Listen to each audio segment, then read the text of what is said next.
ચાલો મિત્રો, કેમ છો? મજામાં? ઓકે, તો આજના લેક્ચરની શરૂઆત કરીએ. બરાબર, ધ્યાન આપો મિત્રો.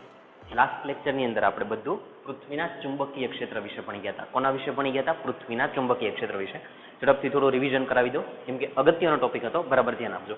શરૂઆત કરીએ. બરાબર ધ્યાન આપો મિત્રો. તમને ખ્યાલ છે એમ આવી રીતે આપણે પૃથ્વી દોરી હતી કે આ પૃથ્વી છે. બરાબર ધ્યાન આપજો. આ એની શું કીધી હતી? ભ્રમણઅક્ષ. આ એની શું કીધી હતી? તો કે વિષુવવૃત્ત રેખા. બરાબર ધ્યાન આપો. અહીંયા શું કહેવાય? તો કે ભૌગોલિક ઉત્તર ધ્રુવ. બધા શબ્દ ધ્યાનમાં રાખજો. આને શું કહેવાય? તો કે ભૌગોલિક દક્ષિણ ધ્રુવ. ઇન શોર્ટ, ઉત્તર અને દક્ષિણ. આ બાજુના ભાગને કહેવાય પૂર્વ. આગળ ભૌગોલિક લખી દેશો, કઈ વાંધો નથી. આ ભાગને કહેવાય પશ્ચિમ. પશ્ચિમ ક્લિયર છે? થોડા આગળ જઈએ. અહીંયા ક્રોસમાં શું કહેવાય? અહીંયા તો કે ચુંબકીય ઉત્તર ધ્રુવ. અહીંયા શું કહી શકાય એની એક્ઝેક્ટ સામે? તો કે ચુંબકીય દક્ષિણ ધ્રુવ. આટલી આપણે એકદમ ક્લિયર વાત થઈ હતી.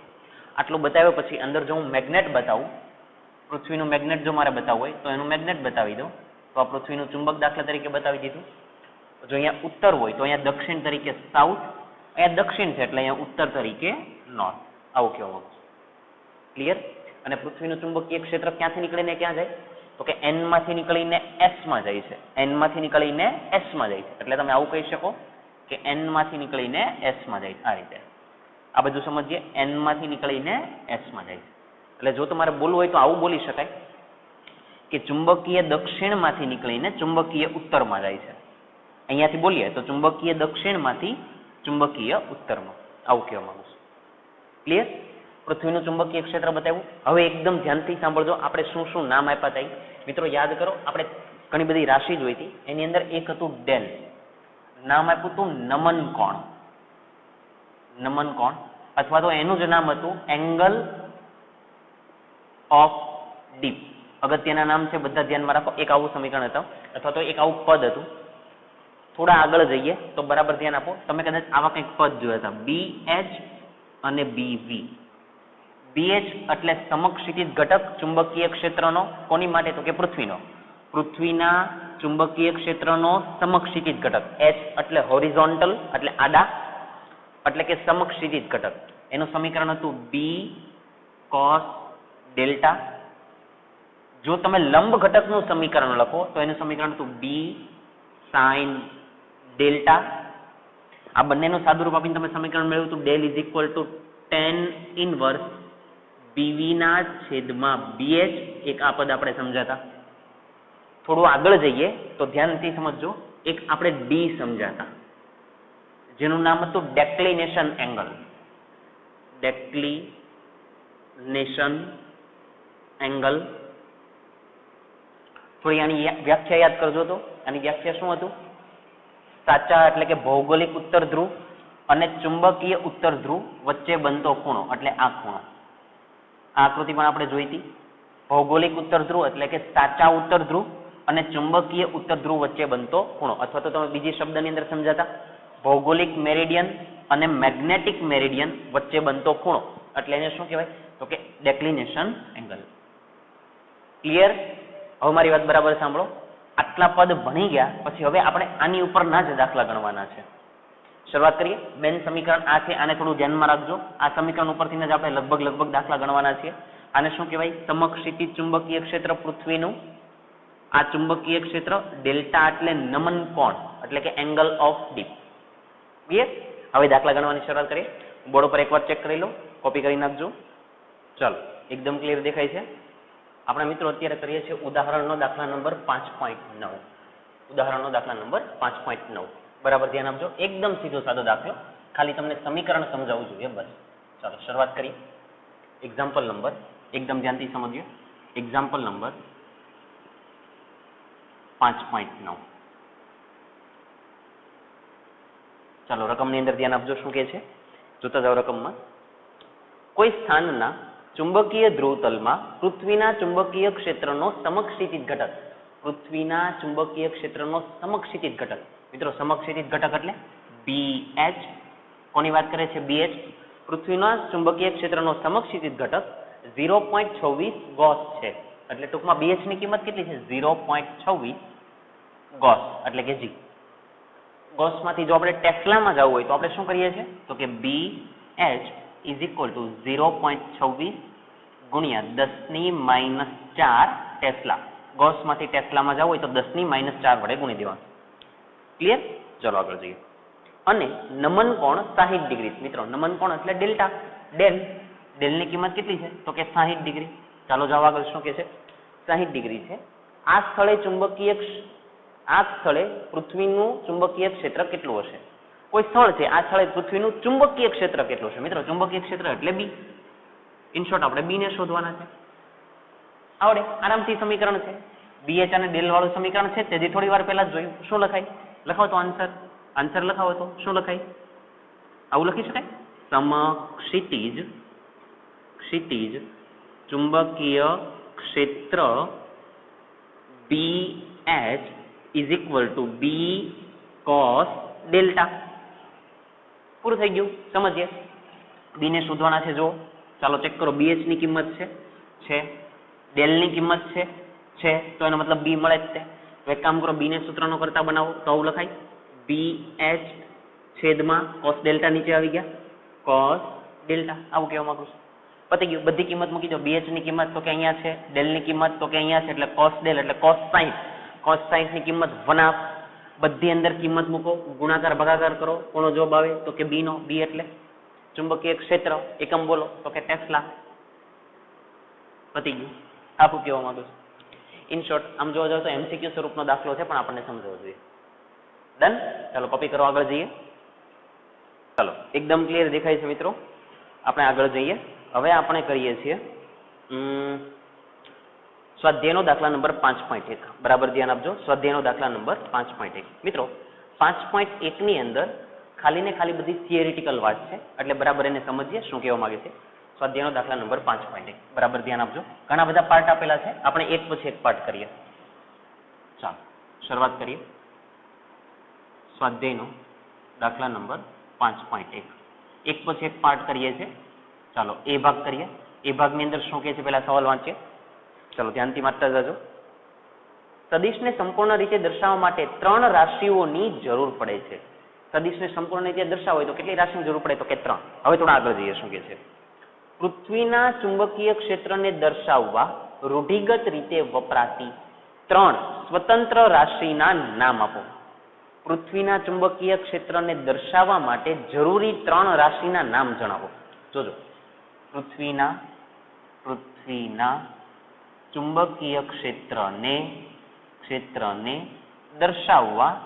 દર્શાવવા જરૂરી 3 રાશિ જણાવો.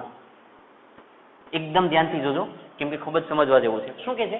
પૃથ્વીના ચુંબકીય ક્ષેત્રને દર્શાવવા જરૂરી 3 રાશિ જણાવો. એવી 3 રાશિ જણાવો કે જેની મદદથી તમે પૃથ્વીનું ચુંબકીય ક્ષેત્ર નક્કી કરી શકો. કોનું ચુંબકીય ક્ષેત્ર? પૃથ્વીનું ચુંબકીય ક્ષેત્ર. મિત્રો ધ્યાન આપજો. આ દાખલાને થોડો સમજો તો આની અંદર તમને એવું ખબર પડશે. જોજો અહીંયા બી છે એ કોણ છે તો કે પૃથ્વીનું ચુંબકીય ક્ષેત્ર. BH છે એ કોણ છે? BH તો કે સમક્ષિતિજ ચુંબકીય ક્ષેત્ર. પૃથ્વીનું જ તે પણ કેવું સમક્ષિતિજ. ડેલ્ટા ઈ કોણ છે તો કે નમન કોણ. હવે થોડું ધ્યાન આપો. આ દાખલા ઉપરથી જ આપણે આનો જવાબ લખીએ. જોજો સાંભળજો. જો તમારી પાસે BH ની કિંમત હોય, જો તમારી પાસે ડેલ ની કિંમત હોય તો B ની કિંમત મળે જ છે. એટલે એનો મતલબ એવો થયો કે તમારી પાસે 2 રાશિ હોવી જોઈએ. આપણને કીધી છે 3 પણ 2 કઈ હોવી જોઈએ? એક હોવા જોઈએ BH અને બીજા હોવા જોઈએ ડેલ્ટા. એટલે એને જે 3 કીધી છે એમાંથી પહેલી કોની જરૂર પડે તો કે BH ની જરૂર પડે. બીજી કોની જરૂર પડે તો કે ડેલ ની જરૂર પડે. તો સર ત્રીજા કોણ છે? મિત્રો ત્રીજા છે એ છે D. D એટલે ડેક્લિનેશન એંગલ ઓફ ડીપ એટલે કે નમન કોણ. સમક્ષિતિજ ચુંબકીય ક્ષેત્ર. આ બે હોય એની મદદથી શું ખબર પડે તો કે જો ચુંબકીય ક્ષેત્રનું મૂલ્ય મળી ગયું. મિત્રો સાંભળો, ચુંબકીય ક્ષેત્ર એ કેવી રાશિ છે? સદિશ રાશિ. સદિશ રાશિનો મતલબ આ દિશામાં છે, ઉપર છે, નીચે છે. કોણ તો કે ચુંબકીય ક્ષેત્ર. એટલે હવે તમારે દિશા શોધવાની. અને દિશા શોધવા માટે આનો ઉપયોગ થાય. આ બંનેની મદદથી આપણને કોણ મળી જાય? આ બંનેની મદદથી તો કે મૂલ્ય મળી જાય. જો આપણે બી મળી ગયા, પણ આની અંદર દિશાની ખબર ન પડે કે ચુંબકીય ક્ષેત્ર મળી ગયા પણ આ દિશામાં છે, આ દિશામાં છે, કઈ દિશામાં છે એ ખબર ન પડે. દિશા શોધવા માટે ડી નો ઉપયોગ કરવાનો. હવે ડી ની મદદથી દિશા કેમ મળે? બરાબર ધ્યાન આપજો. જો એકદમ સમજજો મિત્રો, યાદ કરો આપણે કંઈક આવી આકૃતિ દોરી હતી. અહીંયા આપણે ઉત્તર ધ્રુવ કીધા હતા, અહીંયા આપણે દક્ષિણ કીધા હતા. એકદમ ધ્યાનથી જોજો. આવી રીતે જ્યારે કર્યું ત્યારે આને ચુંબકીય ઉત્તર કીધા હતા અને આને આપણે ચુંબકીય દક્ષિણ કીધા હતા. હવે ધ્યાન આપજો, આવું કંઈક કીધું હતું. હવે યાદ કરો, સાચા ઉત્તર ધ્રુવ અને ચુંબકીય ઉત્તર ધ્રુવ એની વચ્ચે બનતો ખૂણો એટલે એને આપણે ડી કીધા હતા. અને આ ડી એટલે ડેક્લિનેશન એંગલ. હવે આનો મતલબ શું?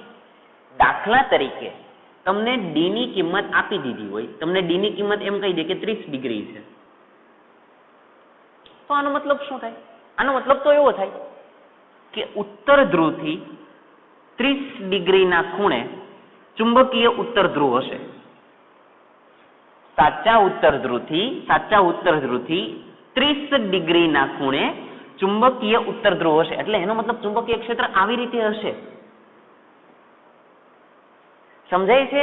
માની લો કે આ ખૂણો 60 ડિગ્રી નો આપ્યો હોય તો હજી આ થોડા આમ બેન્ડ થઈ ગયેલા હોય, એટલે એનો મતલબ સાચા ઉત્તર ધ્રુવથી 60 ડિગ્રીના ખૂણે ચુંબકીય ક્ષેત્ર હશે, એમ આવું કહેવા માંગુ છું.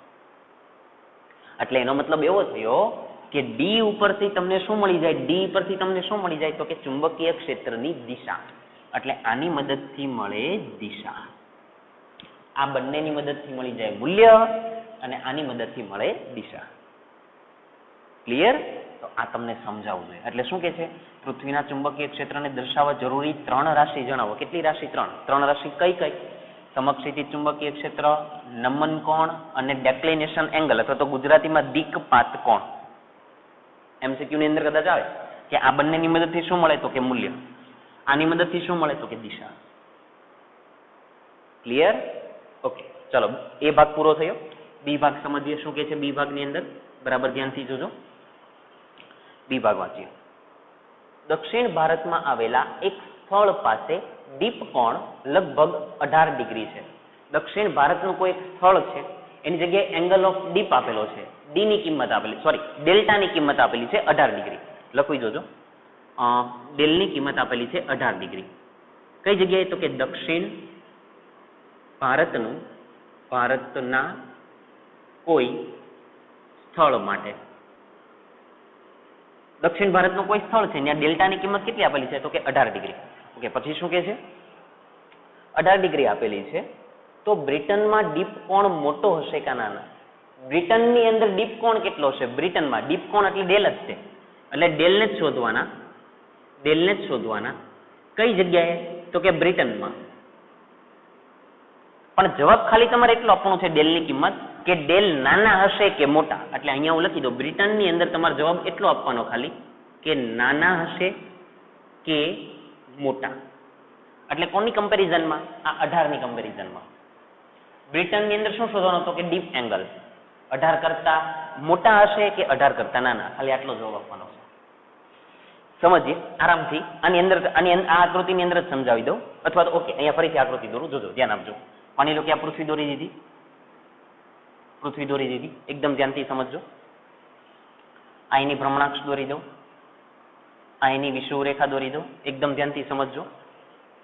અહીંયા દાખલા તરીકે પૃથ્વીનું ચુંબક બતાવી દઉં. એટલે આને શું કહેવાય? તો કે ચુંબકીય ઉત્તર કહેવાય.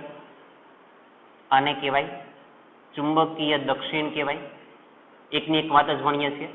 આને કહેવાય તો કે ઉત્તર, આને કહેવાય તો કે દક્ષિણ. જોજો આપણે શું કરવું છે એને સમજીએ. દક્ષિણ. ઓકે, ભારત માટે, ભારતના કોઈ સ્થળ માટે એંગલ ઓફ ડીપ કેટલો આપેલો છે? તો કે 18 ડિગ્રી. ઓકે, તમને વાત કોની કરેલી છે? બ્રિટનની. હવે મારી વાત સાંભળો. બ્રિટન જે છે એ ચુંબકીય ઉત્તર ધ્રુવની નજીક ક્યાંક આવેલું છે. કોણ? બ્રિટન એ ચુંબકીય ઉત્તર ધ્રુવ પાસે આવેલું છે. હવે થોડું યાદ કરો, આને હું ચુંબકીય અક્ષ કહી દઉં એટલે કે આ ચુંબકીય ધ્રુવો છે. જોજો આ વિષુવ રેખા થઈ, ચુંબકની વિષુવ રેખા થઈ, આપણે આવું સમજી ગયા છે ક્લિયર. આ ચુંબકની અક્ષ કહેવાય, જો અહીંયા દોરું તો આ ચુંબકની અક્ષ કહેવાય. આવી રીતે આ ચુંબકની અક્ષ થઈ, ડોટ ફેરાઈએ, આ થઈ ચુંબકની વિષુવ રેખા. તો થોડું યાદ કરો, વિષુવ રેખા પાસે ડેલ્ટાની કિંમત કેટલી હતી? તો કે 0. અને ચુંબકીય ઉત્તર અને દક્ષિણ ધ્રુવ પાસે ડેલ્ટાની કિંમત કેટલી હતી? તો યાદ કરો, આપણને ખબર હતી 90 ડિગ્રી મળે છે. અહીંયા અને અહીંયા ડેલ્ટાની કિંમત કેટલી મળે છે? 90 ડિગ્રી. હવે થોડું સમજો, ભારત માટે 18 કીધેલા છે, પણ બ્રિટન ક્યાં આવેલું છે? તો કે ઉત્તર ધ્રુવ પાસે. અને ઉત્તર ધ્રુવ પાસે આવેલું છે તો એનો મતલબ શું થાય કે એનો જવાબ 18 કરતા તો વધારે જ હશે. કેમ કે જો તમે ઉત્તર ધ્રુવની નજીક જાઓ તો ડેલ્ટાની કિંમત કેટલી હોય? 90 આજુબાજુ. તો એનો મતલબ એવું છે કે બ્રિટન ક્યાં છે? તો કે ઉત્તર ધ્રુવ પાસે, ચુંબકીય ઉત્તર પાસે છે. તો એનો મતલબ એવો શું થયો કે 90 ની આજુબાજુ જવાબ હશે, એટલે એનો મતલબ 18 કરતા તો મોટો જ છે.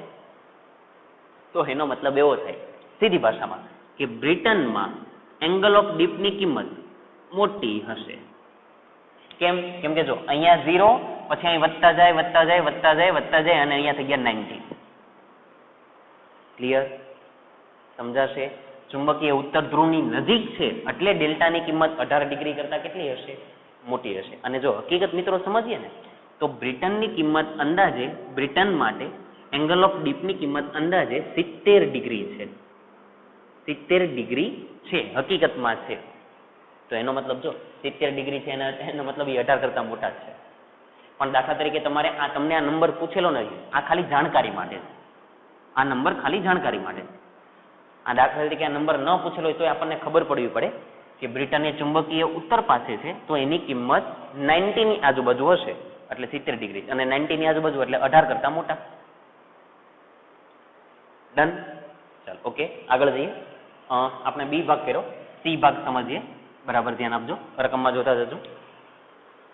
સી ભાગ, જો તમે ઓસ્ટ્રેલિયાના મેલબર્ન પાસે ચુંબકીય ક્ષેત્ર રેખાઓનો નકશો બનાવો તો શું ત્યાં આ રેખાઓ જમીનમાં જતી કે બહાર નીકળતી હશે? ઓસ્ટ્રેલિયાના મેલબોર્ન શહેરની વાત કરે છે. બરાબર ધ્યાન આપજો. ફરીથી આકૃતિ દોરું કેમ કે વારંવાર મારે દોરવી પડશે ને સમજાવવું પડશે. પૃથ્વી દોરી દીધી, એકદમ ધ્યાનથી સમજજો.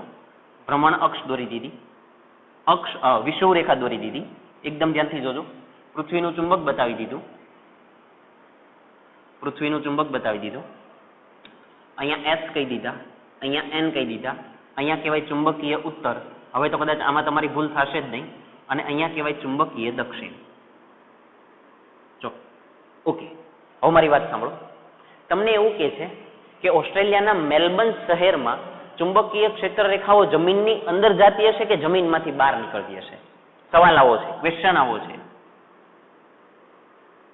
ઓસ્ટ્રેલિયા માટે, ઓસ્ટ્રેલિયાના મેલબર્ન શહેર માટે અથવા તો ઓસ્ટ્રેલિયા માટે જ લખો, ઓસ્ટ્રેલિયા માટે ચુંબકીય ક્ષેત્ર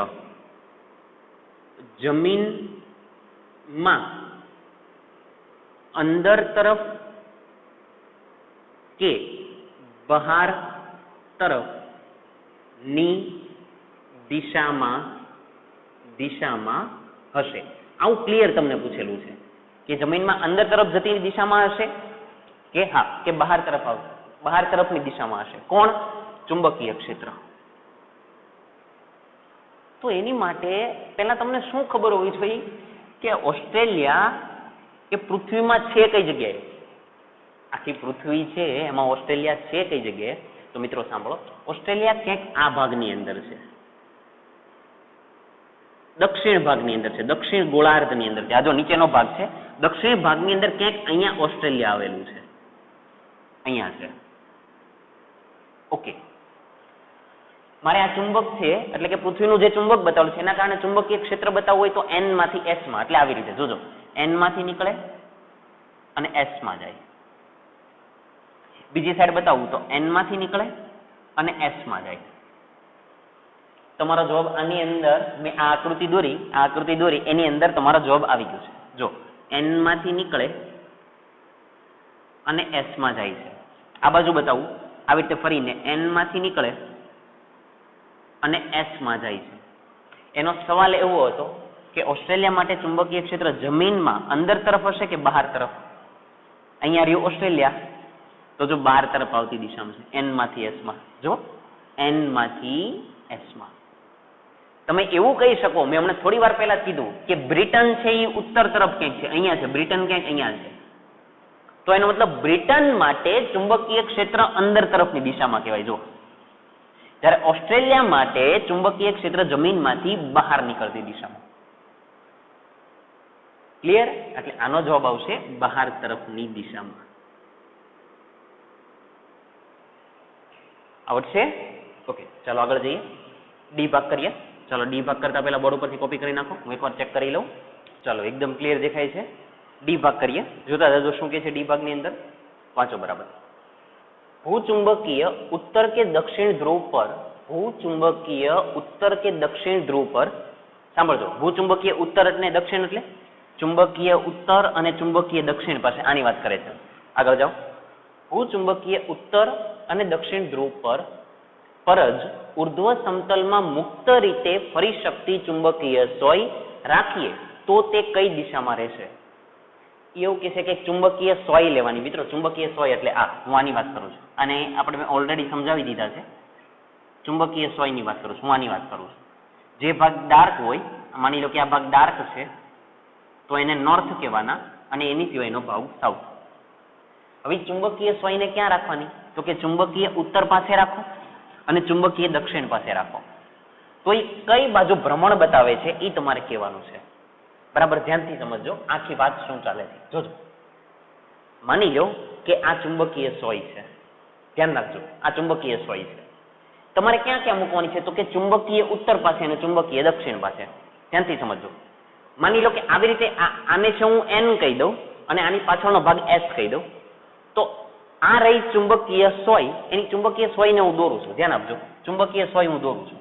જોજો,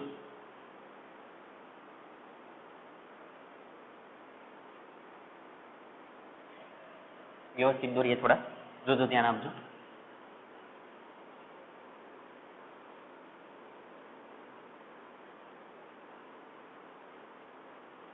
ચાલો ચુંબકીય સોય દોરી દીધી. ચુંબકીય સોય દોરી દીધી. માની લો કે આ બધો ડાર્ક ભાગ છે, એવું માની લેજો. આખો ડાર્ક ભાગ છે, આખો ડાર્ક ભાગ છે. ઓકે, તો અહીંયા હું દાખલા તરીકે એન કહી દઉં અને અહીંયા હું એસ કહી દઉં. ચુંબકીય સોયને મેં કઈ જગ્યાએ રાખેલી છે? તો કે ચુંબકીય ઉત્તર ધ્રુવ પાસે. અત્યારે પહેલી વખત મિત્રો યાદ કરો, અહીંયા ચુંબકીય ક્ષેત્ર અહીંયાથી નીકળે અને આખું આમ અંદર જાય છે. અંદર જાય, અહીંયાથી નીકળે અને સપાટીને લંબ છે. જો આપણે આવું ભણી ગયા હતા, ચુંબકીય સોય અહીંયા સપાટીને લંબ રહે છે, એટલે ચુંબકીય ક્ષેત્ર આવી રીતે છે. સમજાય? એટલે કે લંબ છે, ચુંબકીય ક્ષેત્ર લંબ છે. જો, અને અહીંયાથી હું એમ કહું કે અંદર તરફ જાય છે, તો એવું કહેવાય કે ચુંબકીય ક્ષેત્ર લંબ છે એટલે એ આવી રીતે આવેલું છે. ચુંબકીય ક્ષેત્ર આવી રીતે છે. એકદમ ધ્યાનથી જોજો.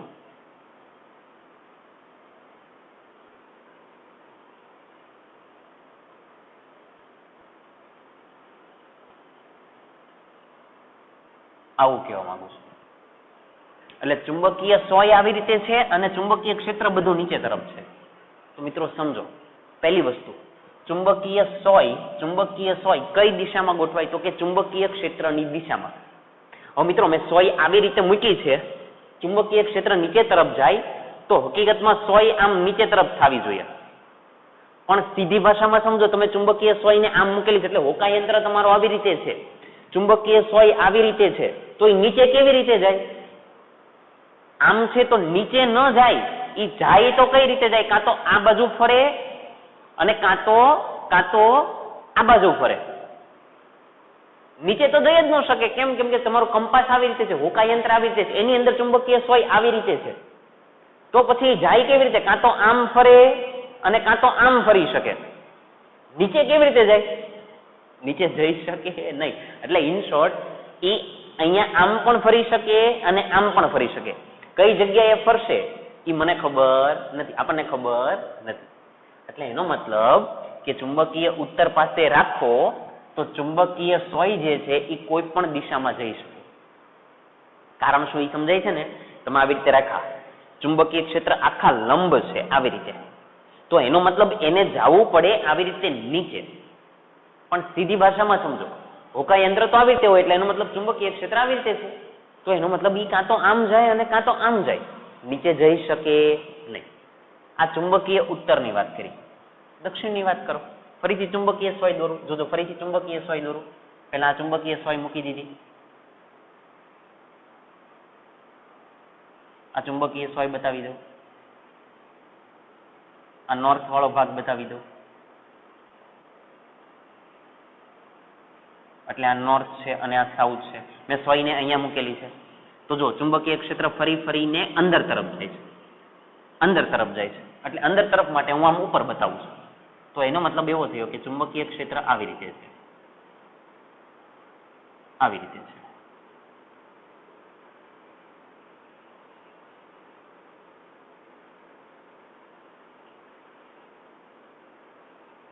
આવું કહેવા માંગુ છું. ચુંબકીય ક્ષેત્ર આવી રીતે. ચાલો આપો તો જો સોય આવી રીતે છે. ચુંબકીય ક્ષેત્ર બધું આવી રીતે ઉપર જાય છે. તો આ સોય કઈ દિશામાં જાય? સોય તો આવી રીતે થઈ જ નથી શકવાની. એટલે થાવી હોય તો કાં તો આમ થાય અને કાં તો આમ થાય. એટલે કોઈ પણ દિશામાં જઈ શકે. એટલે એનો મતલબ એવો થયો કે તમે ચુંબકીય ઉત્તર પાસે રાખો કે ચુંબકીય દક્ષિણ પાસે રાખો, ચુંબકીય સોય છે એ કોઈ પણ દિશામાં સ્થિર થાય. ક્લિયર? એટલે આપણે આ લખવાનું. આ ભાગ કોની માટે છે? તો કે ચુંબકીય ઉત્તર પાસે. આ કોની પાસે છે? તો કે ચુંબકીય દક્ષિણ પાસે. સોય તમે મૂકો તો જવાબ શું આવે? ચુંબકીય લખી જોજો. ચુંબકીય ઉત્તર કે દક્ષિણ ધ્રુવ પાસે ચુંબકીય ક્ષેત્ર ચુંબકીય સોયને લંબ હોવાથી ધ્રુવ પાસે ચુંબકીય ક્ષેત્ર ચુંબકીય સોયને લંબ હોવાથી ચુંબકીય સોય કોઈ પણ દિશામાં જઈ શકે છે. કોઈ પણ દિશામાં જઈ શકે છે. ક્લિયર? આવું કહેવાનું છે. ડન? ચાલો બોર્ડ ઉપરથી કોપી કરો, આગળ જઈએ. ચાલો મિત્રો, મેં બોર્ડ સાફ કરી નાખ્યું છે.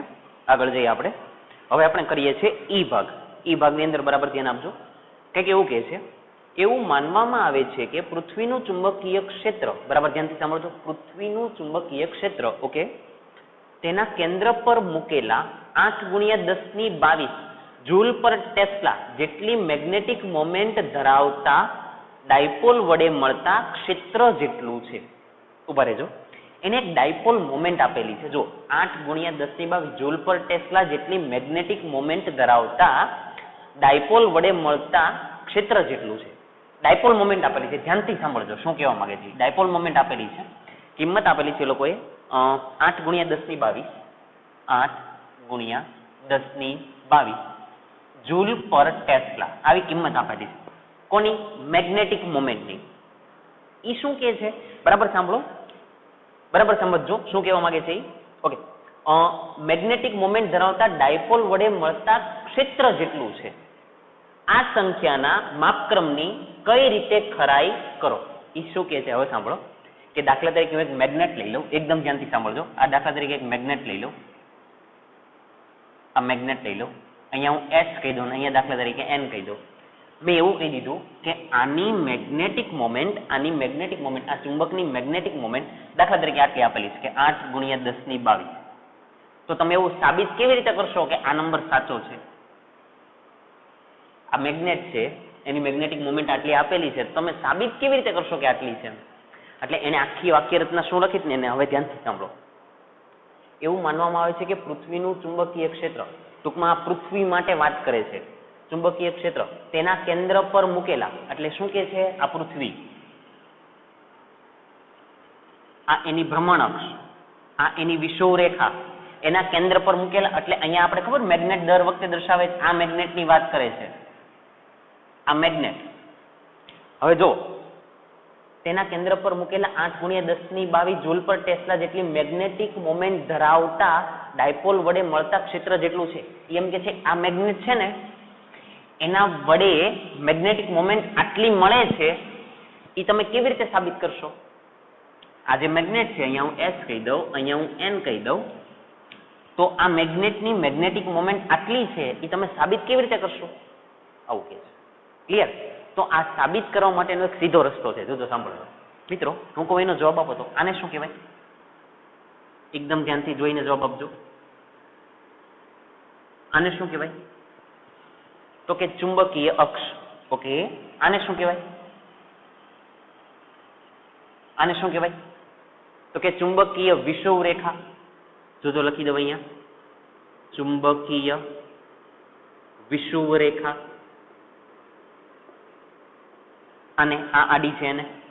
હવે મારી વાત સાંભળો, હું અહીંયાનું કોઈ સ્થળ લઉં, અહીંયાનું કોઈ સ્થળ લઉં, તો અહીંયા ચુંબકીય ક્ષેત્રનું મૂલ્ય એટલે કે B નું મૂલ્ય અંદાજે 0.4 ગોસ જેટલું હોય છે. આ નંબર અત્યારે યાદ રાખો કે બરાબર સાંભળજો, પૃથ્વી છે, આ ચુંબક છે, આ ચુંબકની આ વિષુવરેખા છે, એ વિષુવરેખા પરનું કોઈ સ્થળ લઈ લઉં તો એ સ્થળે ચુંબકીય ક્ષેત્ર 0.4 ગોસ જેટલું મળે છે. આટલું ખાલી યાદ રાખો થોડી વાર માટે કે આટલું ચુંબકીય ક્ષેત્ર હોય છે. ઓકે, તો હવે એક કામ કરો, તો તમારી પાસે ચુંબકીય ક્ષેત્રની કિંમત છે, તો મેગ્નેટિક મોમેન્ટ શોધી નાખો. શું શોધી નાખો? Magnetic moment.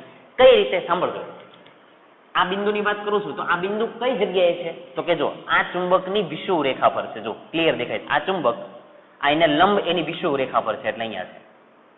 એટલે ટૂંકમાં તમારે ચુંબકીય ક્ષેત્રનું સૂત્ર મૂકવાનું કઈ જગ્યાએ? તો કે વિષુવરેખા માટે. એટલે લખી જોજો, વિષુવરેખા પરના બિંદુ પાસે ચુંબકીય ક્ષેત્ર. કઈ જગ્યાએ? વિષુવરેખા પરના બિંદુ પાસે ચુંબકીય ક્ષેત્ર. ચાલો, વિષુવરેખા પર ચુંબકીય ક્ષેત્રનું સમીકરણ, ચુંબકીય ક્ષેત્ર B વિષુવરેખા. મિત્રો યાદ કરો તો સમીકરણ તમને આવડવા જોઈએ. વિષુવરેખા માટેનું સમીકરણ યાદ કરો. આવું કંઈક લખું તો આપણે Km/r³. આવું કંઈક સમીકરણ છે. જ્યાં પાછા K એટલે કોણ? જ્યાં K એટલે કોણ? જ્યાં K = μ0/4π. યાદ છે ને? ચાલો, ઓકે, પૂરું કરીએ. સાંભળજો, B કઈ જગ્યાએ? તો કે વિષુવરેખા પર કેટલી કિંમત છે? અહીંયા રહી 0.4 ગોસ. તો B ની કિંમત છે. ઓકે, K એટલે μ0/4π એટલે બંને અચળ, એટલે એની કિંમત પણ છે. R એટલે મિત્રો, R એટલે શું કહેવાય? જુઓ તો એકદમ ધ્યાનથી જોજો. આ કેન્દ્ર,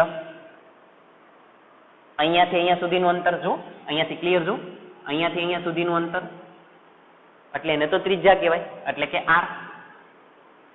કોની ત્રિજ્યા? તો કે પૃથ્વીની ત્રિજ્યા. જો અહીંયાથી અહીંયા સુધીની પૃથ્વીની ત્રિજ્યા કેટલી હોય? R ની કિંમત કેટલી હોય? યાદ કરો તો એક દાખલાની અંદર આવી ગયું હતું, 6400 કિલોમીટર. મીટરમાં ફેરવી નાખો, 6400 ગુણ્યા 10⁻³ મીટર. આવું કહેવા માંગુ છું. એનો મતલબ R ની કિંમત પણ છે. તો તમને અલ્ટિમેટલી કિંમત કોની મળશે? M ની. કોની કિંમત મળશે? M ની. ચાલો શોધીએ. જોજો, M ને સૂત્રનો કરતા બનાવો. ચાલો, M ને સૂત્રનો કરતા બનાવો. તો R³ જતા રહે અહીંયા. B વિષુવરેખાની કિંમત કેટલી? તો કે 0.4. ગોસને ટેસ્લામાં ફેરવી દો તો કે 0.4 ગુણ્યા 10⁻⁴ ટેસ્લા. તો અહીંયા 0.4 ગુણ્યા 10⁻⁴ થઈ ગયા. આ કિંમત અહીંયા મૂકી દીધી. R³ અહીંયા ગયા એટલે ગુણ્યા અહીંયા મૂકી દીધા R³. છેદમાં આવી જાઓ. ચાલો, K ક્યાં જતા રહ્યા? નીચે. જો આ K નીચે જતા રહે એટલે K ને લઈ લો નીચે. ક્લિયર? K ની જગ્યાએ શું મુકાય પાછું? μ0/4π. ચાલો મૂકી દો. આ M અહીંયા 0.4 ગુણ્યા 10⁻⁴ ગુણ્યા R³ એટલે આખાનો ઘન 6400 ગુણ્યા 10⁻³ આખાનો ઘન છેદમાં આવી જાઓ. k ની જગ્યાએ મુકાય μ0 ના છેદમાં 4π એટલે μ0 અહીંયા 4π ક્યાં જતા રહે ઉપર એટલે અહીંયા આવી ગયા 4π. હવે મિત્રો સાંભળો આ બધી તમે કિંમત મૂકો આ μ0 ની કિંમત 4π × 10⁻⁷ બધી કિંમત તમે મૂકો અને તમે m નો જવાબ લાવો તો મિત્રો આ જવાબ આટલો આવે. તમારે ગણતરી કરીને લાવી દેવાનો, મને યાદ છે એટલે હું કહી દઉં છું. કિંમત 1.05 ગુણ્યા 10⁻23 જેટલો આવે છે. કોનો જવાબ? મેગ્નેટિક મોમેન્ટનો. તમે બધાની ગણતરી કરશો ને એટલે આટલો જવાબ આવશે. એકમ લખાવો તો કે એમ્પિયર ઇન્ટુ મીટર સ્ક્વેર અથવા તો જૂલ પર ટેસ્લા, તમે જે પણ લખો એ. આ ન લખવો હોય તો આની સિવાયનો એકમ કયો છે? આની સિવાયનો એકમ તો કે જૂલ પર ટેસ્લા. મેગ્નેટિક મોમેન્ટ આટલી મળે છે. હવે ધ્યાનથી સાંભળો, આને જવાબને હું થોડોક સરખો કરું તો m = આ પોઈન્ટ આ બાજુ લઈ લો, એક પોઈન્ટ તમે આ બાજુ અહીંયા લઈ લો છો. યાદ કરો, આ બાજુ જાઓ તો ઘાતમાં ઘટાડો અને આ બાજુ જાઓ તો ઘાતમાં વધારો. આ બાજુ જાઓ તો ઘાતમાં ઘટાડો એટલે જવાબ કેટલો બને? તો કે 10.5 ગુણ્યા 10⁻22 ઘાતમાં ઘટાડો એટલે 23 ની જગ્યાએ 22. જવાબ શું આવ્યો? તો કે એમ્પિયર ઇન્ટુ મીટર સ્ક્વેર. આવું કહેવા માંગુ છું. અને હવે મારી વાત સાંભળો, તમને મેગ્નેટિક મોમેન્ટની કિંમત કેટલી આપેલી હતી? આટલી આપેલી હતી.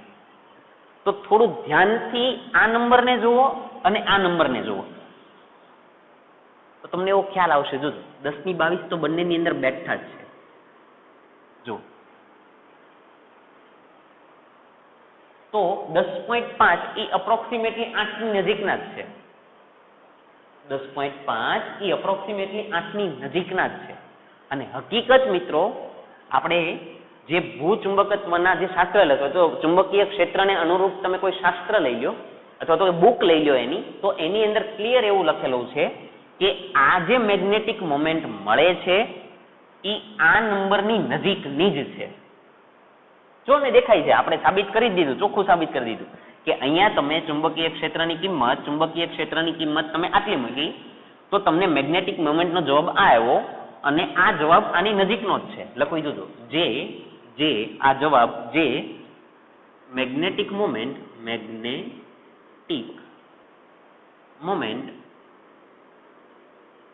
8 ગુણ્યા 10⁻22 જૂલ પર ટેસ્લા ની ને મળતો આવે છે.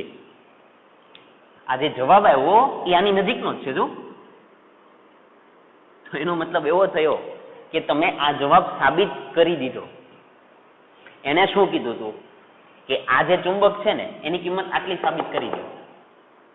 તમે જવાબ લઈ આવ્યા એ આ આવ્યો, હકીકતમાં આ જવાબ આવ્યો પણ આ જવાબ આની નજીકનો જ છે. જો અહીંયા 10.5 છે ને અહીંયા 8 છે એટલે અપ્રોક્સિમેટલી બંને સરખા જેવા જ છે. તો એનો મતલબ એવો થયો કે આ નંબર તમે સાબિત કરી દીધો. જુઓ, પણ સાબિત તમે કઈ રીતે કર્યો એને થોડું સમજો. તમે આ કિંમતને યાદ રાખી હતી અને હવે હું કહું સાંભળો મિત્રો, તમને જો યાદ હોય તો એક્ઝામ્પલ નંબર તમે કરી ગયા હતા લગભગ 5.8. એક્ઝામ્પલ નંબર 5.8 કરો ને તો 5.8 છે ને એ મેં હકીકતમાં 5.8 નો દાખલો દોર્યો છે, ગણેલો છે. કેમ? એક્ઝામ્પલ 5.8 ની રકમની અંદર જો તમને ક્લિયર આવું લખેલું છે, હું રકમ વાંચું.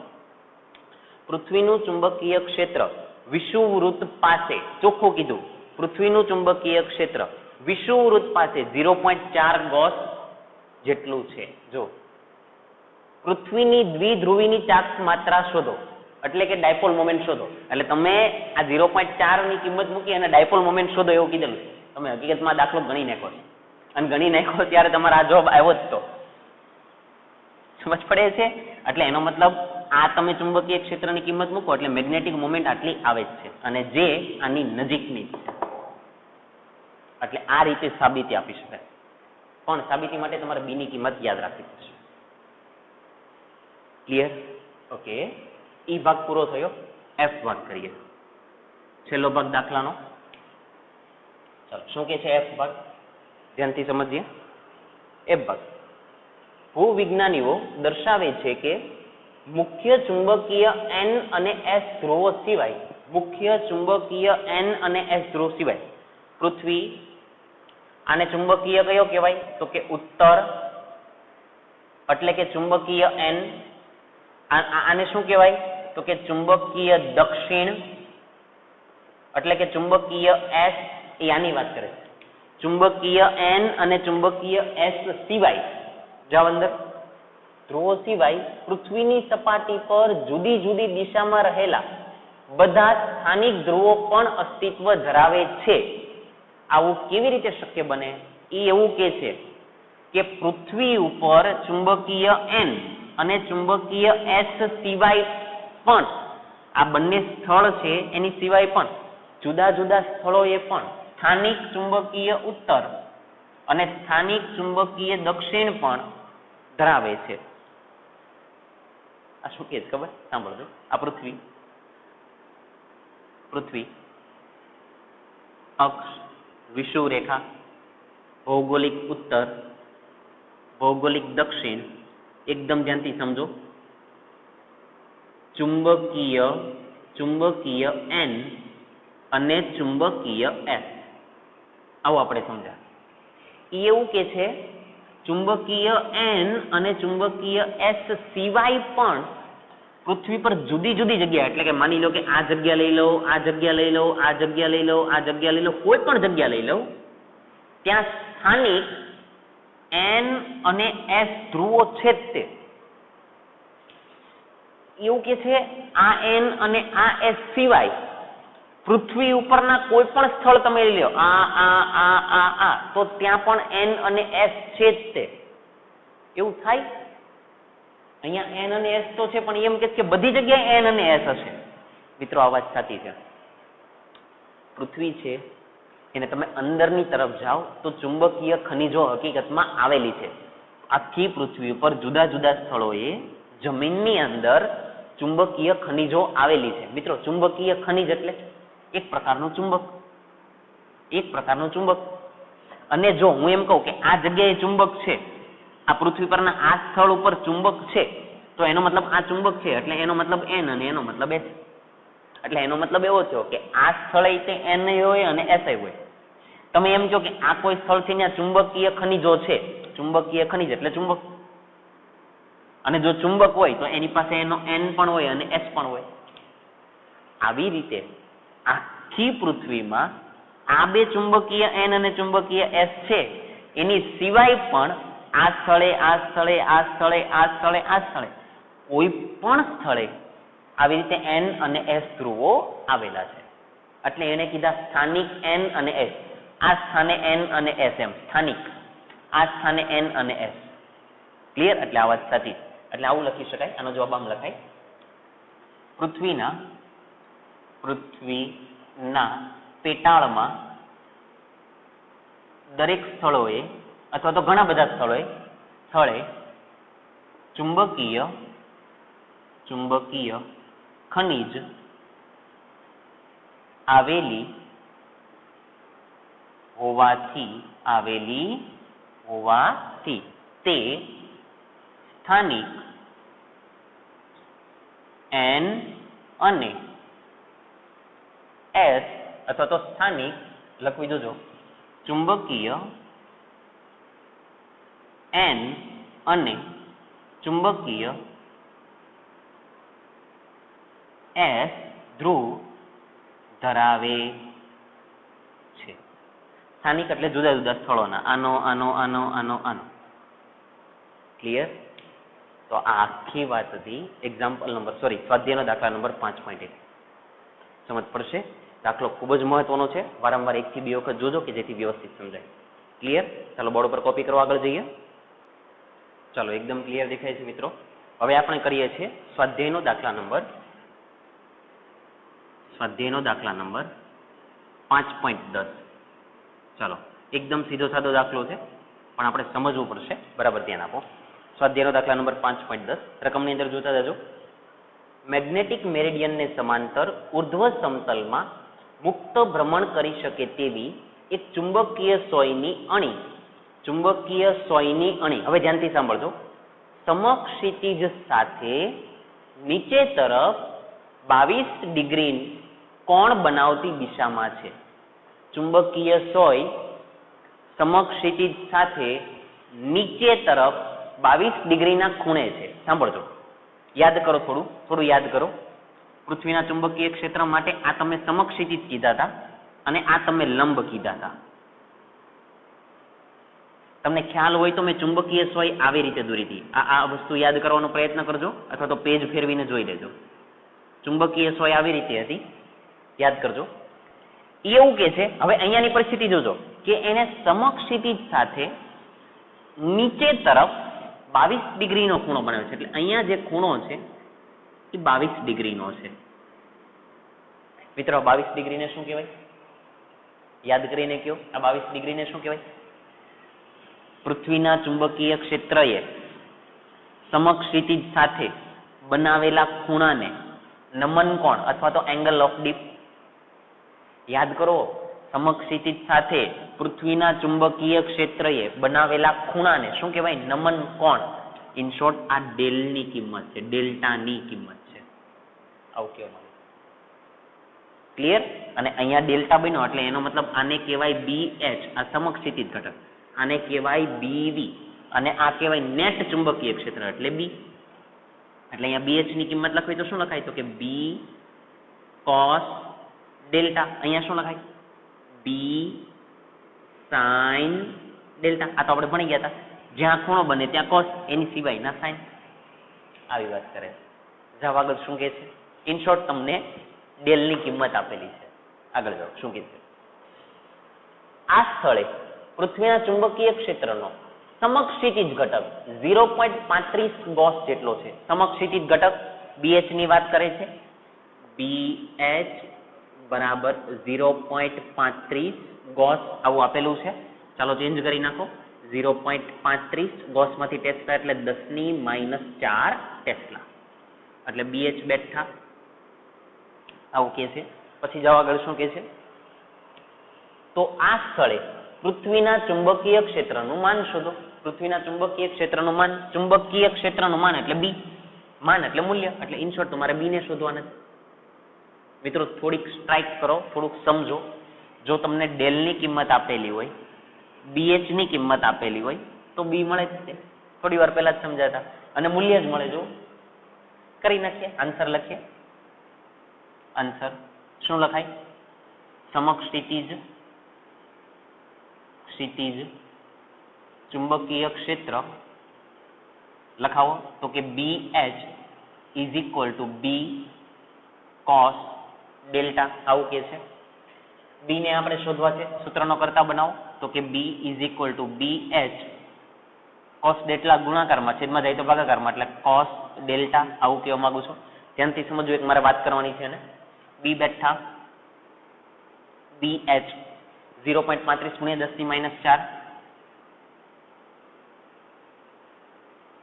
છેદમાં આવી જાઓ. cos ડેલ્ટા એટલે cos બેઠા ડેલ્ટા. ડેલ્ટાની કિંમત કેટલી છે? તો કે 22. ચાલો મને એમ કે તો cos 22 ની કિંમત કેટલી થાય? કોની વાત કરું છું? cos 22 ની કિંમત કેટલી થાય? મિત્રો આ કિંમત શોધવી હોય તો તમે કઈ રીતે શોધી શકાય એને બરાબર સાંભળજો. સાંભળો, તમે કદાચ આવું સૂત્ર તમને ખબર હશે, sin 90 - θ એટલે એને કહેવાય cos θ. આ સૂત્ર યાદ રાખજો. મેથ્સ વાળા બાળકોને આવડતું જ હોય છે, બાયોલોજી વાળા બાળકો યાદ રાખો. sin 90 - θ એટલે એને કહેવાય cos θ. તો આની નાની કમ્પેરિઝન કરો, આને અને આને સરખાવો તો એવું કહેવાય કે cos 22 બરાબર sin 90 - 22. ફરીથી cos અહીંયા થીટાની જગ્યાએ 22, cos 22 હોય તો એની જગ્યાએ શું લખાય? sin 90 - 22. આવું જ કહેવા માંગુ છું. તો એનો મતલબ એવો છે, cos 22 છે તો એની જગ્યાએ આવું લખાય 0.35 ગુણ્યા 10⁻⁴. આ સમીકરણ પરથી cos 22 ની જગ્યાએ શું લખાય? તો કે sin 90 - 22. આવું કહેવા માંગુ છું. 90 માંથી 22 જશે તો 68. તો એનો મતલબ એવો થયો B 0.35 ગુણ્યા 10⁻⁴ છેદમાં sin 68. હવે તમને એમ થાય સર આ sin 68 ને ક્યાંથી લેવાના? મિત્રો sin 68 તમારી પાસે આવશે log table વાળો જે આખો ભાગ છે એની અંદરથી તમને મળશે. તમારી 12th ની જે પ્રયોગ પોથી છે અથવા તો 11th ની જે પ્રયોગ પોથી છે એની અંદર log table ની અંદર જતું રહેવાનું, એની અંદર sin ના ટેબલ ની અંદર જતું રહેવાનું, sin નું ટેબલ વાળું sin એની અંદર sin ના ટેબલ ની અંદર જતું રહેવાનું. sin ના ટેબલ ની અંદર જે જગ્યાએ તમને 68 ડિગ્રી દેખાય, કેટલા દેખાય? જે જગ્યાએ તમને 68 ડિગ્રી દેખાતા હોય એ 68 ડિગ્રીની સામે જે નંબર આવતો હોય ટેબલ ની અંદર, આ બાજુ બધા ડિગ્રી ની અંદર ખૂણા હશે, આ બાજુ પણ ઉપર બધી ડિગ્રી જ હશે, આ બાજુ ડિગ્રી ની અંદર બધા ખૂણા હશે, એની અંદર તમારે 68 ગોતી લેવાના. 68 એ 68 ની સામે કયો નંબર છે 0 પોઈન્ટ કરીને સમથિંગ હશે, લગભગ 0.92 સમથિંગ આવે છે. એટલે 68 ડિગ્રી ની સામે જે કાંઈ પણ નંબર છે એ બેઠો નંબર તમારે આની જગ્યાએ લખી દેવાનો. એટલે એનો મતલબ કે બી 0.35 બેઠા ગુણ્યા 10 ની -4 બેઠા અને cos 68 ની કિંમત જે કાંઈ પણ આવે એને અહીંયા મૂકી દેવાની. પછી ગુણાકાર ભાગાકાર કરી નાખો. અહીંયા જે કાંઈ પણ કિંમત આવતી હોય એને અહીંયા મૂકી દો, ગુણાકાર ભાગાકાર કરી નાખો તો કોનો જવાબ આવશે? બી નો જવાબ. બોલો એકમ. બી એટલે ચુંબકીય ક્ષેત્ર. એકમ કયો? તો કે ટેસ્લા. પતી ગયું. ક્લિયર? એટલે મેઇન વસ્તુ આ દાખલાની અંદર ખાલી એટલું જ છે કે તમને આ કિંમત કાઢતા આવડવી જોઈએ. અને આ કિંમત આને ઉપરથી તમે કેવી રીતે કાઢી? cos ની અંદર વિધેય હોય તો જનરલી log table ની અંદર sin વિધેય જ હોય છે, cos નથી હોતું. ઘણી વખત હોય તે ન પણ હોય, પણ sin વિધેય તો હોય જ તે. એટલે મેં શું કર્યું? cos ને ફેરવી નાખ્યા sin માં. sin 90 - θ એટલે sin 68. અને sin 68 ની કિંમત કઈ જગ્યાએ જોઈ લેવાની? તો કે sin નું ટેબલ આપેલું હોય એની અંદર 68 ડિગ્રી જ્યાં દેખાય એની સામે જતા રહ્યો, એની સામે જે કાંઈ પણ નંબર દેખાય એ નંબરને અહીંયા લખી નાખો. પછી ગુણાકાર ભાગાકાર કરો અને બી ની કિંમત અહીંયા લખી નાખો. આવડશે? આવું કરશો તો જ સમજ પડશે. અને આ લોક ટેબલ તમને ક્યાં મળશે? તમારી પ્રયોગ પોથીની પાછળ છે. ક્લિયર? ચલો બોર્ડ પરથી કોપી કરો, આગળ જઈએ. ચાલો હવે આપણે કરીએ છીએ સ્વાધ્યાયનો દાખલા નંબર 5.11. બરાબર ધ્યાન આપજો. આજનો છેલ્લો દાખલો, સમજવા જેવો દાખલો. ઓકે, શું કે છે રકમની અંદર જોતા જાઓ. આફ્રિકામાં કોઈ સ્થળે ચુંબકીય કંપાસ, ધ્યાનથી સાંભળજો, ચુંબકીય કંપાસ એટલે કે ચુંબકીય સોય ભૌગોલિક ઉત્તરથી 12 ડિગ્રી પશ્ચિમ તરફ દર્શાવે છે. ભૌગોલિક ઉત્તરથી 12 ડિગ્રી પશ્ચિમ તરફ છે. કોણ? ચુંબકીય સોય. ઉભા રહેજો, એ શું વાત કરે છે ને એને સમજો. આ પૃથ્વી, આ એની ભ્રમણ અક્ષ, આ એની વિષુવરેખા, અહીંયા ભૌગોલિક ઉત્તર, એકદમ ધ્યાનથી સમજજો. આ ભૌગોલિક દક્ષિણ, આને કહી દો પૂર્વ એટલે ભૌગોલિક પૂર્વ જ તે, આને કહી દો પશ્ચિમ. ચુંબકીય સોય કઈ તરફ છે? તો કે ભૌગોલિક ઉત્તરથી પશ્ચિમ તરફ 22 ડિગ્રીના ખૂણે. 22 ડિગ્રી એટલે આવી રીતે. એટલે ચુંબકીય સોય કંઈક આવી રીતે છે. એટલે હું બતાવું તો એવું કે છે ચુંબકીય સોય કંઈક આવી રીતે છે. એકદમ ધ્યાનથી જોજો, એકદમ ધ્યાનથી જોજો. અહીં હું આ ચુંબકીય સોય બતાવી દઉં તો એ આવી રીતે છે. આવી રીતે ભૌગોલિક ઉત્તરથી પશ્ચિમ તરફ એટલે આવી રીતે આમ પશ્ચિમ તરફ કેટલા ડિગ્રી? તો કે 22 ડિગ્રી છે. અહીંયા જે ખૂણો છે એ 22 ડિગ્રીનો છે. આવું તમને ક્લિયર આપેલું છે. સમજાશે? હું મારી વાત સાંભળો, મારી વાત સાંભળો. ચુંબકીય સોય આ તરફ છે તો એનો મતલબ એવો થયો, આ કોણ બન્યા? તો કે ચુંબકીય ઉત્તર. કેમ કે ક્લિયર કીધું ચુંબકીય સોય કઈ તરફ રહે? ચુંબકીય ક્ષેત્રની દિશામાં. મિત્રો યાદ કરજો, ચુંબકીય સોય કઈ તરફ રહે? તો કે ચુંબકીય ક્ષેત્રની દિશામાં. એટલે આવી રીતે રહી. તો એનો મતલબ આ ભૌગોલિક ઉત્તર, આ ચુંબકીય ઉત્તર, તો એ બંને વચ્ચેનો ખૂણો એટલે સાચો ઉત્તર અને ચુંબકીય ઉત્તર, અથવા તો ભૌગોલિક ઉત્તર અને ચુંબકીય ઉત્તર વચ્ચેનો ખૂણો એટલે મેગ્નેટિક ડેક્લિનેશન, દિક્પાત કોણ? ડી. અલ્ટિમેટલી તમને આ ડી ની કિંમત આપેલી છે કે ભાઈ ડી ની કિંમત છે એ છે 22 ડિગ્રી. આવું કે છે. સમજાય છે? ચાલો ઓકે, આગળ જઈએ. પછી શું કે છે? નમન વર્તુળની ચુંબકીય સોયના, હવે ધ્યાન સાંભળજો, ચુંબકીય સોયના ઉત્તર ધ્રુવની અણીને મેગ્નેટિક મેરિડિયનના સમતલમાં રાખતા તે સમક્ષિતિજ સાથે ઉત્તર તરફ 60 ડિગ્રીનો ખૂણો દર્શાવે છે. મિત્રો આ સેન્ટેન્સ હું ફરીથી વાંચું, એકદમ ધ્યાનથી સમજજો. આની માટે હું અલગ આકૃતિ પણ દોરીશ આ સેન્ટેન્સ માટે, એને ધ્યાનથી સાંભળો. ફરીથી નમન વર્તુળની ચુંબકીય સોયનો કયો ધ્રુવ? ઉત્તર ધ્રુવની અણીને મેગ્નેટિક મેરિડિયનના સમતલમાં રાખતા. એક ચુંબકીય સોય લઈ લો, એને મેગ્નેટિક મેરિડિયનની અંદર ગોઠવો, પછી શું કે છે? મેગ્નેટિક મેરિડિયનમાં રાખતા તે સમક્ષિતિજ સાથે ઉત્તર તરફ 60 ડિગ્રીના ખૂણે છે. ધ્યાનથી સાંભળજો શું કે છે. ફરીથી દોરું આખી આકૃતિ. પૃથ્વી, અક્ષ, વિષુવરેખા. ધ્યાનથી સાંભળો. તમારે પૃથ્વીનું ચુંબક બતાવવું હોય તો ચુંબક અથવા તો પૃથ્વીની ચુંબકીય સોય કહી દઉં તો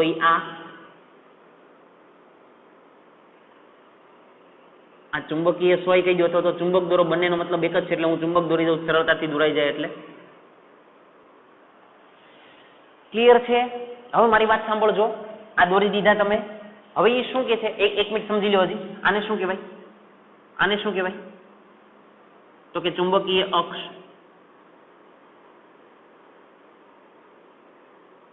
આને કહેવાય ચુંબકીય અક્ષ. હવે એ લોકોની વાત સમજવાનો પ્રયત્ન કરો. ચુંબકીય સોયના ઉત્તર ધ્રુવની અણીને મેગ્નેટિક મેરિડિયનના સમતલમાં રાખતા તે સમક્ષિતિજ સાથે ઉત્તર તરફ 60 ડિગ્રીનો ખૂણો બતાવે છે. આ જે છે એને પહેલા તમે કઈ તરફ રાખ્યો તો? એકદમ ક્લિયર કીધું કે ચુંબકીય સોયના ઉત્તર ધ્રુવની અણીને, ઉત્તર ધ્રુવની અણી એટલે કે નોર્થને, આ નોર્થ ભાગ લઈ લઉં તો પછી આને કહેવાય સાઉથ ભાગ. ઉત્તર ધ્રુવની અણીને મેગ્નેટિક મેરિડિયનની અંદર તમે મૂકી દીધા તો એને સમક્ષિતિજ સાથે, આ સમક્ષિતિજ, હવે આની માટે સમક્ષિતિજ આ થયું, એની સાથે ઉત્તર તરફ એટલે આવી રીતે 60 ડિગ્રીનો ખૂણો બનાવે. 60 ડિગ્રીનો ખૂણો એટલે અહીંયાથી 60 ડિગ્રી એટલે આવી રીતે થોડા ફરેલા. એટલે હવે મારે દોરવું, મારે જો ચુંબક દોરવું હોય તો અહીંયાથી થોડુંક ખસેલું એટલે આવી રીતે. તો હું જો આવું દોરવાનો પ્રયત્ન કરું, જોજો ધ્યાનથી.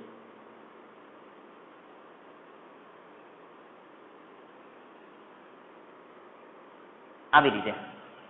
તો હવે તમારી અક્ષ કઈ થઈ? જોજો ધ્યાનથી.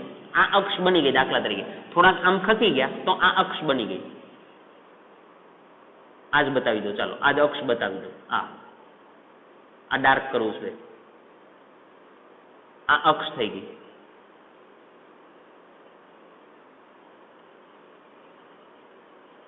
જો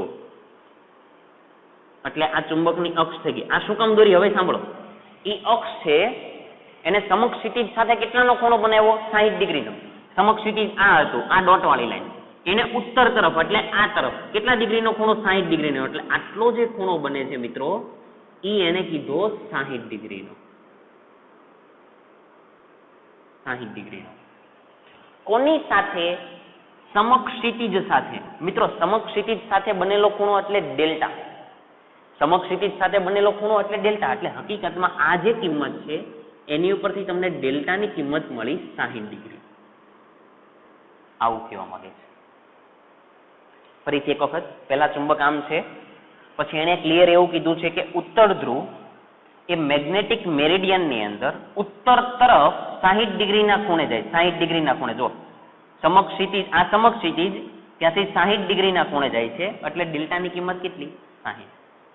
શું કામ ડેલ્ટાની કિંમત? કેમ કે એને ક્લિયર કીધું કે સમક્ષિતિજ સાથે. આ સમક્ષિતિજ, ચુંબકની સમક્ષિતિજ આ, અને 60 ડિગ્રી એટલે આવી રીતે.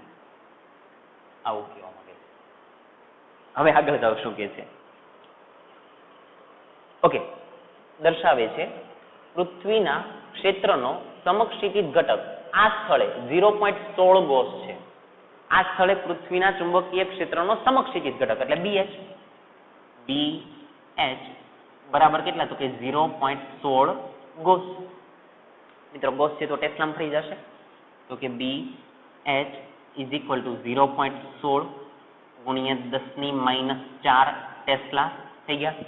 સમક્ષિતિજ ઘટક આપી દીધો. થોડુંક સમજજો, જોજો જવાબ આપણે સવાલ નહીં જોઈએ ને તો ખબર પડી જશે. BH આપેલા છે, ડેલ આપેલા છે, તો શોધવાના કોને હોય? ચુંબકીય ક્ષેત્રને. વાંચો અંદર. આ સ્થળે પૃથ્વીના ચુંબકીય ક્ષેત્રની દિશા અને મૂલ્ય શોધો. આવી ગયું. ચુંબકીય ક્ષેત્રની દિશા અને મૂલ્ય બંને શોધવાનું. એટલે ઇન શોર્ટ પૃથ્વીના ચુંબકીય ક્ષેત્ર એટલે B, તમારે B ને શોધવાના છે. પણ શું શું શોધવાનું? તો કે મૂલ્ય અને દિશા બંને શોધવાના છે.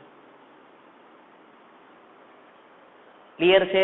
ચાલો આમ જોજો ને આપણે તો ખાલી મૂલ્ય જ શોધવાના. જોજો દિશા તો આપણને ખબર જ છે, હમણાં હું તમને સમજાવું. એમ જોવાથી નહીં સમજાય પણ જોજો. ઓકે, મૂલ્ય શોધવા હોય તો પેલા સમજી લો મિત્રો. આ B ને શોધવા તો કઈ રીતે મળે? આન્સર લખીએ. આન્સર લખીએ. શું લખાય? સમક્ષિતિજ ચુંબકીય ક્ષેત્ર. લખાવ સમીકરણ. તો કે BH is equal to B cos delta. B ને શોધવા છે તો B is equal to BH છેદમાં cos ડેલ્ટા. B બેઠા, BH ની કિંમત છે તે 0.16 ગુણ્યા 10⁻⁴ છેદમાં આવી જાવ cos ડેલ્ટા. cos ડેલ ની કિંમત કેટલી છે? 60. cos 60 ની કિંમત 1/2 એટલે ગુણાકાર ભાગાકાર કરો. જે કાંઈ પણ જવાબ આવે કોનો જવાબ આવશે? B નો. બોલો એકમ. તો કે ટેસ્લા. જો B નું મૂલ્ય મળી ગયું. દિશા શોધવાની. એમ કે છે કે ચુંબકીય ક્ષેત્ર કઈ દિશામાં હશે. મિત્રો ચુંબકીય ક્ષેત્ર કઈ દિશામાં હશે ને અંદર આપી જ દીધેલું છે. સાંભળો કઈ દિશામાં છે એનો જવાબ બતાવું. તમારા રકમની અંદર આવું લખેલું જોજો, એકદમ ધ્યાનથી સાંભળજો. ફરીથી વાંચો, જોજો રકમની અંદર. નમન વર્તુળની ચુંબકીય સોયના ઉત્તર ધ્રુવની અણીને, ચુંબકીય સોય એટલે આ, એના ઉત્તર ધ્રુવની અણીને, આ ઉત્તર ધ્રુવ એટલે N એટલે નોર્થ, અણીને મેગ્નેટિક મેરિડિયનમાં મૂકતા, હવે સાંભળજો, મેગ્નેટિક મેરિડિયનમાં મૂકતા તે સમક્ષિતિજ સાથે ઉત્તર તરફ 60 ડિગ્રીના ખૂણે જાય છે. એને તમે આમ મૂકો ને તો એ ઉત્તર તરફ 60 ડિગ્રીના ખૂણે જતી રહેશે, આમ જતી રહેશે. કોણ? ચુંબકીય સોય. ચુંબકીય સોય હંમેશા ક્યાં સ્થિર થાય? તો કે ચુંબકીય ક્ષેત્રની દિશામાં. તમે મૂકી હતી આમ, ફરીને આવી ગઈ આમ, એનો મતલબ ચુંબકીય ક્ષેત્ર આ તરફ, અને આ તરફ એટલે કેટલું કહેવાય? તો કે સમક્ષિતિજથી ઉત્તર તરફ 60 ડિગ્રીના ખૂણે. જો આ બંને વચ્ચેનો ખૂણો કેટલો? 60. સમક્ષિતિજથી ઉત્તર તરફ કેટલા ડિગ્રીનો ખૂણો? 60 ડિગ્રીનો. એટલે એ તો આપેલું જ છે, પણ આપણને સમજાવવું જોઈએ. એ કેમ ખબર પડે? કેમ કે એને ચુંબકીય સોયને આની અંદર મૂકી તો એ ફરીને થઈ ગઈ આમ. અને હંમેશા ચુંબકીય સોય ક્યાં સ્થિર થાય? તો કે ચુંબકીય ક્ષેત્રની દિશામાં. તો એનો મતલબ એવો થયો ને કે ચુંબકીય ક્ષેત્ર અહીંયા હશે, આમ હશે. તો આ રેખા જુઓ અને આ રેખા જુઓ, એ બંને વચ્ચેનો ખૂણો કેટલો છે? તો કે 60. એટલે આવી રીતે લખાય કે ચુંબકીય ક્ષેત્ર એ સમક્ષિતિજથી સમક્ષિતિજ એટલે આ સમક્ષિતિજથી કઈ તરફ? ઉત્તર તરફ. કેમ કે આને ઉત્તર કહેવાય. સમક્ષિતિજથી ઉત્તર તરફ કેટલા ડિગ્રીના ખૂણે? તો કે 60 તરફ 60 ડિગ્રીના ખૂણે મળે છે. દિશા પણ મળી ગઈ. જો એટલે કઈ બાજુ ચુંબકીય ક્ષેત્ર? આ બાજુ છે. કેટલા ડિગ્રીના ખૂણે? તો કે 60 ડિગ્રીના ખૂણે. કેટલું છે? તો એની કિંમત અહીંયા છે. આવડશે મિત્રો? આજનો દાખલો આમ જોવા જાવ તો પૃથ્વીનું જે ચુંબકીય ક્ષેત્ર હતું લાસ્ટ લેક્ચરની અંદર ભણી ગયા, એનો ડિટેલની અંદર ઉપયોગ કર્યો છે અને મેં પૂરેપૂરું સમજાવવાનો પ્રયત્ન પણ કર્યો છે. જો અત્યારે કઈ કન્ફ્યુઝન થતું હોય ને અમુક વસ્તુની અંદર, તો પેલા આગળના લેક્ચરની અંદર જઈને ડીપ એંગલ ઓફ ડેક્લિનેશન આને એક વખત સમજી લેજો. કેમ કે એ લેક્ચર આખો સમજાય ને પછી જ તમને આ બધી વાત સમજાશે. ક્લિયર છે? દાખલાનું વ્યવસ્થિત રિવિઝન કરજો. દાખલા નાના છે પણ સમજાવવા જોઈએ. ક્લિયર? ઓકે.